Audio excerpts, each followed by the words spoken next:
Hey guys, so I wanted to do a little quick video about the market and the state of the market. I saw some comments on Facebook and I wanted to talk about it a little bit. But first, this here is a little Super GHI het clown female. She's pretty beautiful. She started out as a really small egg, small hatchling. I did have to assist feed her a couple times. Then she went to ASFs, and now she's on rat pups, well, rat fuzzies. She's doing awesome. I have her listed. I did think about keeping her. Originally, I was going to keep her, and I had a Super GHI clown female listed. That girl did not sell, and I decided to keep her. And list this girl instead. With that being said, I'm more than happy to keep this girl as well. I have tons of GHI clown stuff in my arsenal, visual and hets, and I have no problem with keeping another. I'll actually grab a Super GHI clown girl and show her off. This girl, Super GHI clown. This girl's amazing. Surprised that nobody wanted to pick her up. If you've seen some of the GHI clown stuff that Justin is making and listing, I think GHI clown stuff is pretty undervalued right now. So if you're not jumping into the GHI clown stuff, then you're missing out. Now, let's talk about the market. Speaking of undervalued. So, with the way things are happening right now, some of the prices were inflated coming out of COVID, and now we're under a correction, and a lot of prices have dropped. And that scared a lot of the new people that got into the hobby. So I get why people are scared. They're coming in, they're spending money, they're buying animals, then they're watching prices drop and cut in half. So if you bought something like, I don't know, let's say, I'll use this as an example. I bought a Mahogany Batman male from Justin for $6,000. Last year, probably last year in February. Okay, that male is now breeder sized, although he has yet to lock with a female. I have been putting him with some females lately. Hopefully he'll get going for me this year. But $6,000 male that I then watched him cut the price on another male, the same thing, Mahogany Batman. Went down to $4,500, then $4,000, then I watched it drop down to $3,000 before it disappeared off the market, with, I'm assuming, somebody having bought him for $3,000. Half the price of what I bought mine for. Now, mind you, that happened recently, and I'm willing to bet that male is half the size of mine, and maybe is not going to be bred this year.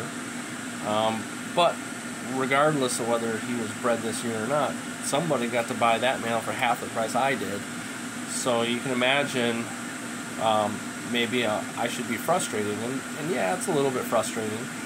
So now, what do I have to do to make my return on that investment? Think about this.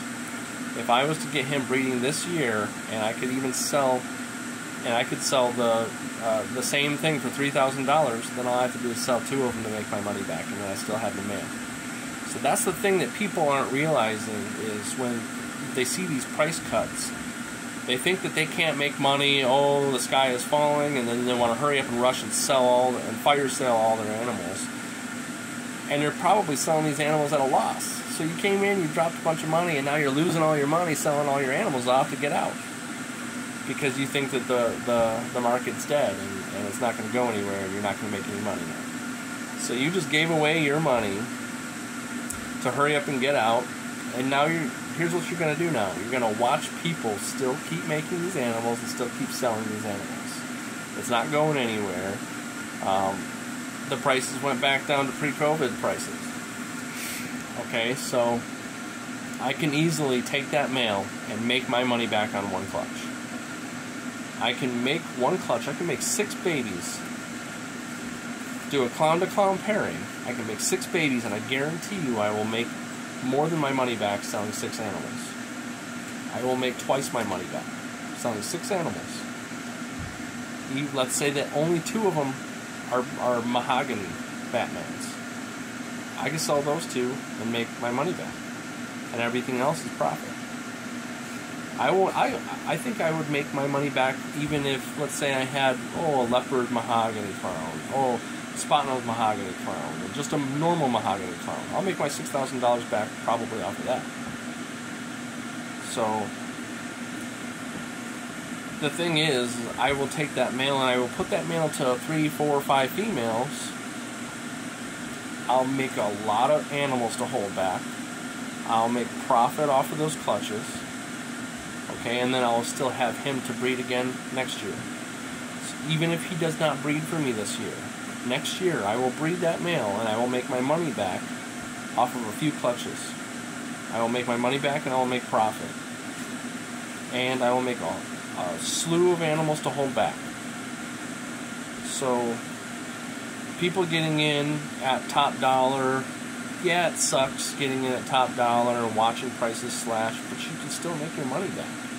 You can still build a nice collection, okay? The ball python market is kind of like the stock market. You're not going to... Very, very few people can get in, spend a bunch of money, and then make a gigantic return the next year or 2. Okay? Very few people can do that. And what does it take to do that? It takes a lot of money to do that. Okay, somebody like Miguel getting into the hobby can drop $150K and then within 2 years make that money back. And year 3, 4, 5 make tons of profits, okay?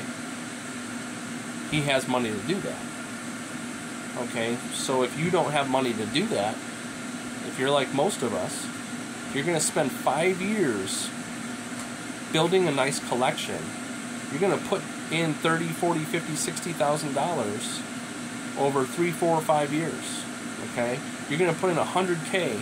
Okay, and then not only that, each year you're going to make animals. You're going to sell those animals. You're going to put all that money back in, buying new racks, buying more animals, and every year you're going to keep spending money until you're 5, 6, even 7 years in. You could be, depending on how much money you're putting in, and what kind of animals you're buying. You're going to spend time putting in all this money, and eventually it will turn over, and you will now have a collection where you're 150, 200 animals in, and you're making 40 clutches a year, 50 clutches a year, okay? And now you're holding back your own animals. You've been holding back your animals year over year, okay? And now you're at a point where now you don't need to keep buying so many animals. You buy a rack. You'll buy like 3 or 4 animals. And all the rest of the money you can now start putting back into your bank account. Okay? It's going to take that time. No business profits in a year or 2. You're going to spend at least 5 years before you're going to make profit. You're going to have to put the money back that you in your bank account that you put into the thing. So if it's $50,000, $60,000, $70,000, before you can even actually say that you made a profit, you're going to put that back into your bank account. Okay? But what do you have in the end?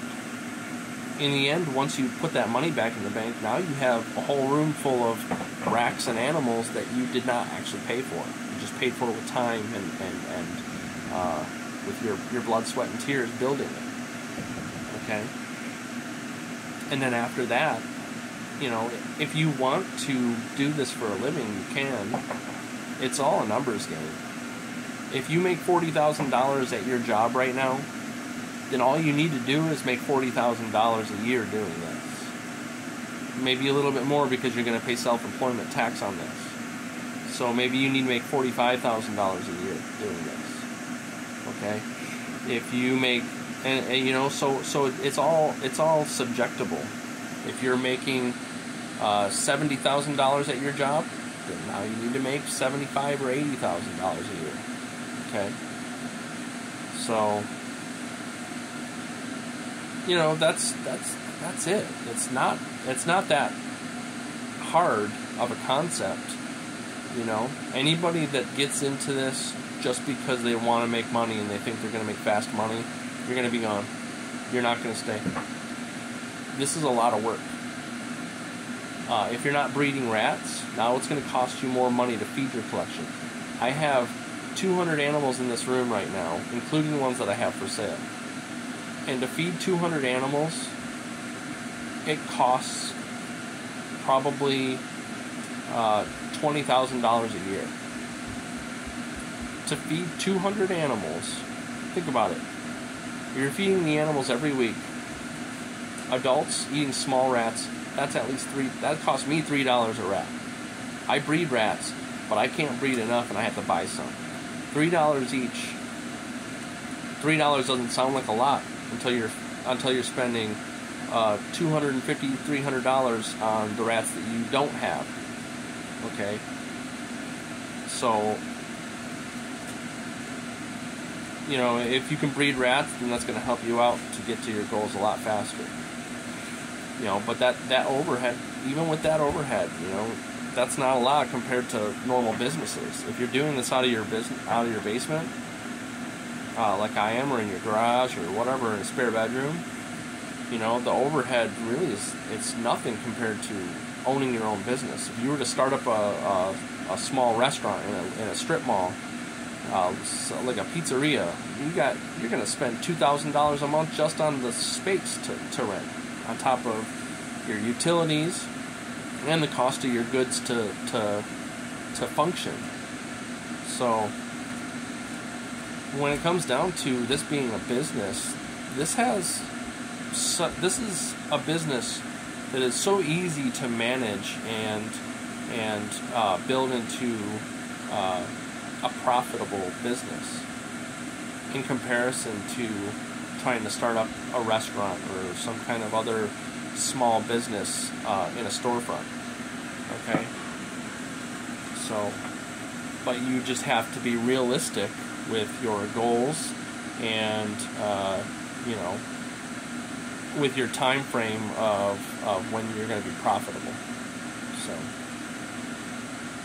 anyways, you know, I guess I'm going off of I kind of went into a rant just now, but what really happened was I saw something on Facebook, somebody talking about you can't sell animals that are expensive. You have to be somebody big to be able to sell it expensive. I'm nobody. I spent 5 years building up my morph market, and my morph market is, you know, makes me look halfway decent. I mean, I'm credible, okay, because I have a lot of good reviews. I've sold plenty of animals, and I have tons of good reviews. So I spent all this time building up my morph market with good customer service, and that's basically it.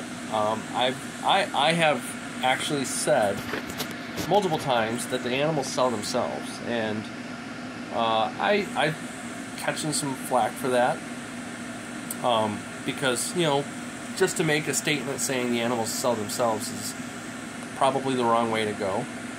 But if you market yourself the correct way, now you don't have to have a YouTube, you don't have to have a Facebook, you don't have to have an Instagram.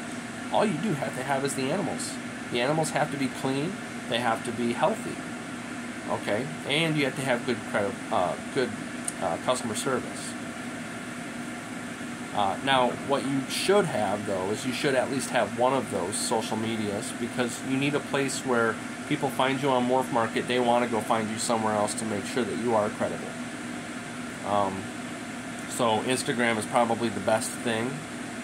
next to just having your morph market. YouTube can help, but not everybody should do YouTube. Not everybody's comfortable doing it. I wasn't comfortable doing it. I didn't see a benefit to having a YouTube. The only reason I started it because I started having animals that I felt were worth showing off, and I like to talk about snakes. So I decided to start the YouTube. So Facebook, I started a little bit late compared to my Instagram. I can't remember which I started first, but anyways, the Facebook, I wasn't that into at first, but then I started to realize that I have some quality followers on Facebook, so now I actually kind of like having my Facebook. I post to the groups and stuff like that, and that's where I saw this comment. Now, I've sold sunsets. I sold sunsets for $5,000. Who's coming to me, who's a nobody, to buy a sunset for $5,000? I sold my sunset versus one of the big breeders out there. And it wasn't because I undercut. It was because, honestly, my picture looked better. My animal just looked better. Now, I did also offer to let one of my holdback female sunsets go. I actually sold the person 2 of them. That was a huge purchase. That was a huge sale for me. Okay? And I sold that. I sold those animals versus one of the big names because of the deal I made. So anyways, basically what I'm trying to say is you don't have to be a big name to sell any animal. If you breed it and somebody wants it, they will buy it. Okay? No-name breeders have sold animals to the big names. It's happened. Would the big names buy an animal from a no-name breeder? Of course they would. If you're the one making the animal. It's as simple as that. If you make something that nobody else has and somebody wants, they're going to buy it. It's really that simple. It's supply and demand. That's the premise of business in general. Okay? So I've sold $60 pinstripes. I've sold everything. You can sell anything. I, right now, am selling animals. So the market is not dead. I sell animals on a weekly basis. It's all in how you market yourself and do business. I have no problem doing multiple animal discounts. Some people don't like to give discounts at all. They think that they should set a price and that's the price it should be. But that's not how you do business. If you don't allow for some wiggle room in your price, then you're not going to sell the animal versus somebody else. Okay? It's just like any kind of sales job. Nothing is the price that it is. Nothing is the price that it's listed. There's always wiggle room for price. Okay. So, now I won't say. There are some people that can make a listing and have a firm price and stick to it because they know that they're going to sell their animal. But you know, and I'm not gonna sit here and tell you that I'm gonna make deals on any animal. Most of my deals are gonna be on a multiple animal discount. I love to do that because now I'm selling 2 animals. Now I'm putting more money in my pocket, and on top of that, I'm giving a customer a better deal, and they walk away happier because now they're getting another animal, and they've got a little bit of a better deal. And it's a win-win situation. So now I'm getting even better remarks on my morph market because now the customer's even happier when, you know, when they end up getting a deal like that.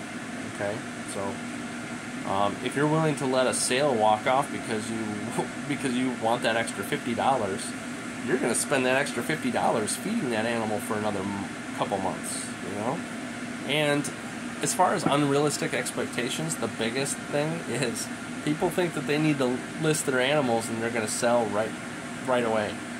If you think that you're going to list your animals and you're going to sell out by the end of the year, you're not thinking logically. And that's honestly not the best situation for you as a business anyways. You want to stay relevant. So I want to have animals on my morph market all year round. I don't want to sell them all out. I want them on my morph market all year round because I want people to find my name on these listings. I want people to keep constantly seeing my logo. Okay, so I want to always have animals available, constantly, all year round. I don't want to sell out. If an animal takes a whole year to sell, that's okay, because now the animal's bigger. If it's a female, then it's more valuable. Maybe I decide to keep it in the end. That's okay too. There's nothing wrong with that. I've had males sit around for a year and then eventually sell. You're just waiting for the right person to come around and see it, and because it's something they need. Okay, so there's nothing wrong with some animals being around for a while. If it's not worth being around for a while, if it's a cheap, non-recessive, or maybe even like a normal het male or something like that, then you should wholesale that animal anyways, instead of having it on your market. Alright, I'm done ranting, and I just wanted to kind of throw some of that out there, just mostly not because I'm trying to rant, but mostly because I want to make people feel more comfortable. Because if you see these people selling their collections, don't let that scare you. What really you should be looking at are people like Bob Vu buying a brand new house and building a whole brand new facility in his new house after he had spent so much money on his old facility. Pay attention to things like Justin buying brand new animals. He's bringing in new animals, new recessive animals from Europe, okay, or wherever the tornado gene is, okay. He's dropped a lot of money on that gene. Why would he do that if he had any feeling that the market was dying and he was not going to be able to sell animals again? Okay, he wouldn't be spending that money if he didn't think he was going to be able to recoup that money. Okay, you got other people doing big things too. Trying to think. I'm drawing a blank. There was some other stuff. Oh, Jeremy from Fireball just bought like 60 Freedom Breeder racks. Seriously, guys, if you think that the market is dead and there's no money in this anymore, you guys better open your eyes, because the big guys are dropping big dollars in this industry. Okay, they wouldn't be doing that if this market wasn't going to stick around for another 20 years, guys. So, all right, peace out. Hope you guys are having a great season. Things are, starting to pick up here. My season was late last year. It's gonna be even later this year, it looks like. So I think my seasons are gonna probably go late, to the point to where one season I'm going to just realize that that season is half of that season's going to be into the next season. I think that's the way things are kind of rolling with animals, just kind of like going a month or two later every year. So, all right, guys, peace out.